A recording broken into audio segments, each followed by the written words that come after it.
Students, good morning. आप video को पूरा देखा करो। ये प्राथमिक स्तर है, ये पाठ योजना से रिलेटेड है बेटा।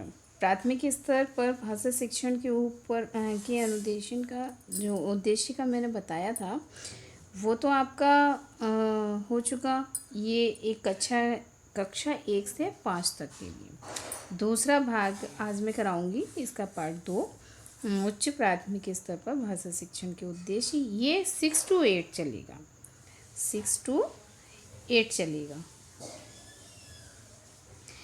इसके लिए दिक्कत नहीं आएगी कि हमको पाठ योजना में जब आप लेसन प्लान बनाएंगे तो लेसन प्लान में ये वाला चलेगा। तो इसमें ये आते हैं उद्देश्य मुख्य। आपको ये तो बताया गया है कि लेसन प्लान में देखिए सबसे पहले आपका ब्लैकबोर्ड स्किल होता है। ब्लैकबोर्ड स्किल में क्या डालते हैं आप? चैम्पट परिचय, इंट्रोडक्शन होता है, ब्लैकबोर्ड इंट्रोडक्शन। उसके अंतर्गत आप डालते हैं 2-3 का, जैसे क्लास में बता रखा है मैंने कि पहले आप दिनांक, कक्षा, फिर सेकंड जो का भाग, मध्य भाग में आप ब्लैकबोर्ड के में विषय वस्तु प्रकरण लिखेंगे और अंतिम भाग में कालांश समय अवधि लिखी जाएगी। उसके बाद सामान्य उद्देश्य होते हैं, कुछ विशिष्ट उद्देश्य होते हैं। तो ये विशिष्ट उद्देश्य हैं जिनसे कि व्यवहारगत परिवर्तन भी होता है। तो मैंने सारणी भी बनवाई है। ऐसे आगे के वीडियोज़ में मैं आपको लेसन प्लान भी कराऊंगी। जो आपकी लेसन प्लान है आप घर बैठे बैठे कर सकते हैं, लेकिन वीडियोज़ को पूरा देखें और आप पूरी तरीके से समझें, समझने की कोशिश करें। जो समझ में ना आए फिर बाद में आप बताएं।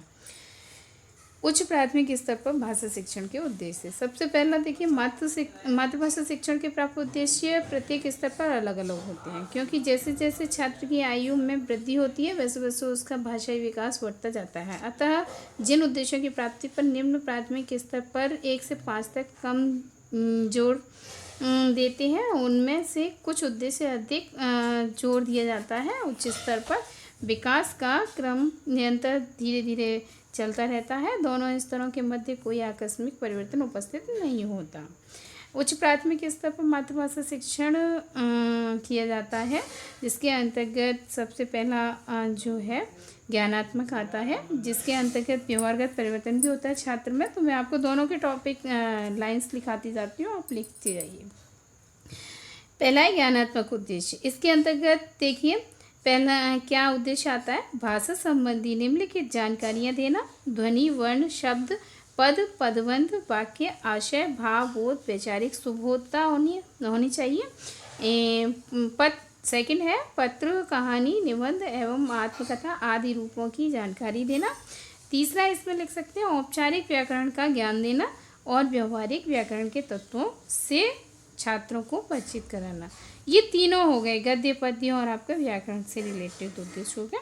इसके बाद इसमें व्यवहारगत परिवर्तन जो होता है उसके अंतर्गत क्या लिखेंगे? छात्र व्याकरण में संज्ञा सर्वनाम विशेषण के कार्य समझता है। छात्र संज्ञा सर्वनाम के वचन छात्र संज्ञा सर्वनाम के वचन लिंग के में अंतर बता सकता है। छात्र वाक्य विन्यास कर सकता है। छात्र कारकों और भाषा के अंगों को पहचान सकता है। छात्र स्वयं तद्भव, तत्सम शब्दों में विभेद कर सकता है। छात्र अपने आप में भाषा का विकास कर सकता है।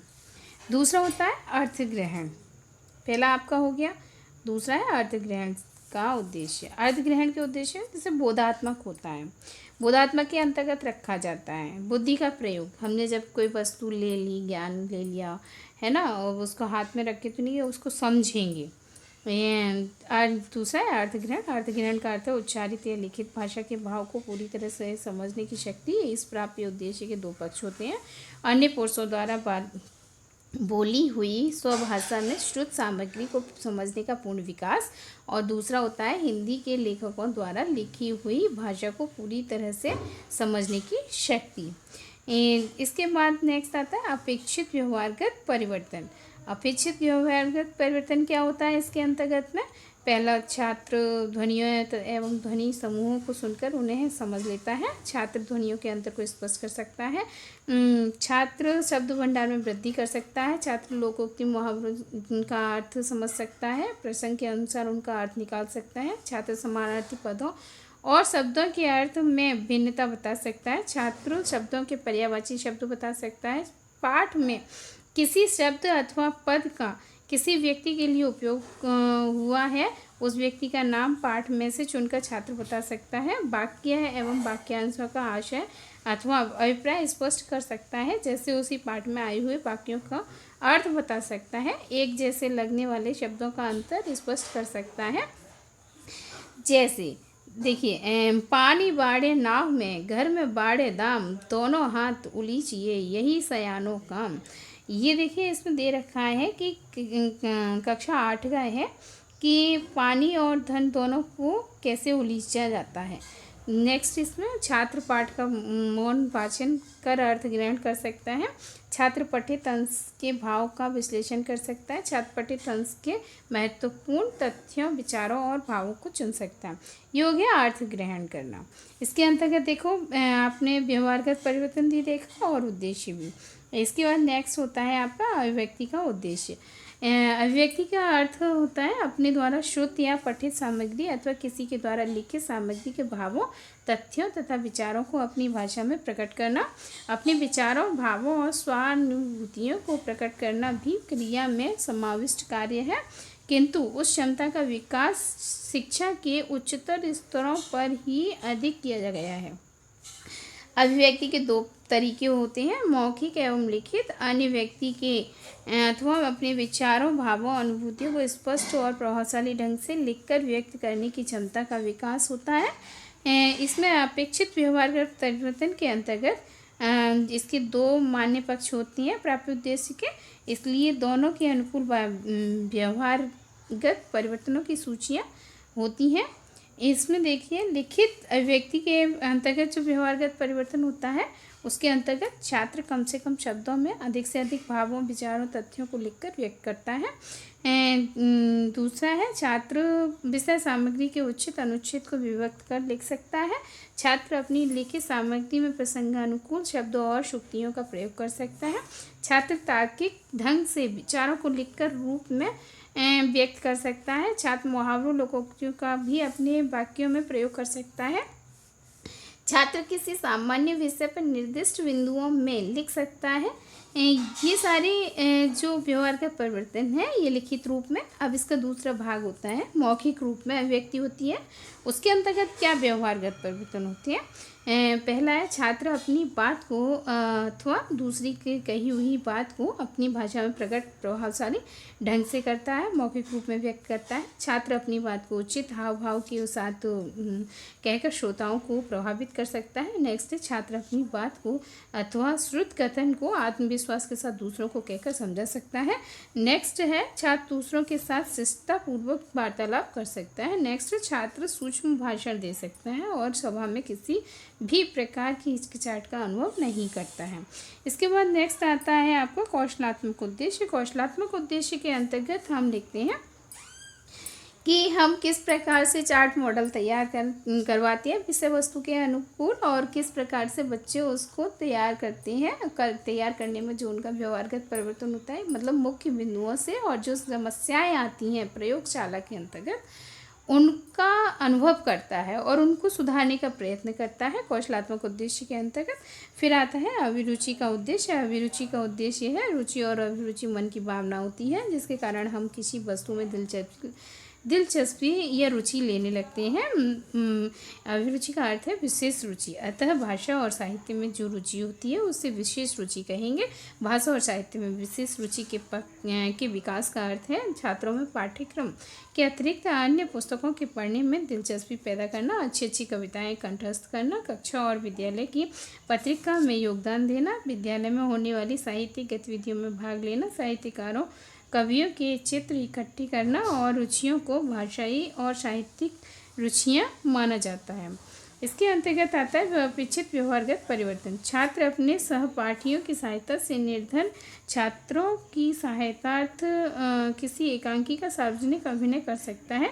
अपने विद्यालय में किसी महत्वपूर्ण उत्सव की समाप्ति कर सहायक के रूप में शांति पाठ करने की दृष्टि से शांति सूक्त को कंठस्थ कर सकता है। अपनी पाठ्य पुस्तक की जो पंक्तियाँ सबसे अधिक पसंद हैं उनको कंठस्थ कर सुना जा सकता है। अशोक आदि पात्रों की वेशभूषा में अशोक के जीवन से संबंधित किसी घटना पर आधारित किसी नाटक का अभिनय करने में हाथ बटा सकता है। अपनी पाठशाला में एक लेखनी मित्र गोष्ठी बना सकता है और विभिन्न राज्यों तथा देशों के विद्यार्थियों से आपसी परिचय की एक योजना तैयार कर सकता है। अपनी पाठशाला में कृष्ण जन्माष्टमी अथवा अन्य किसी उपयुक्त अवसर पर सुंदर साहित्यिक कार्यक्रम के आयोजन में सहपाठियों से सहयोग ले सकता है तथा उसमें कविता पाठ का कार्यक्रम रख सकता है। महापुरुषों की जयंतियों पर जैसे प्रताप जयंती, गांधी जयंती आदि अवसरों पर अपनी छात्र सभा में उन महापुरुषों से संबंधित कविता पाठ कर सकता है, सस्वर वाचन कर सकता है, मौलिक प्रश्न,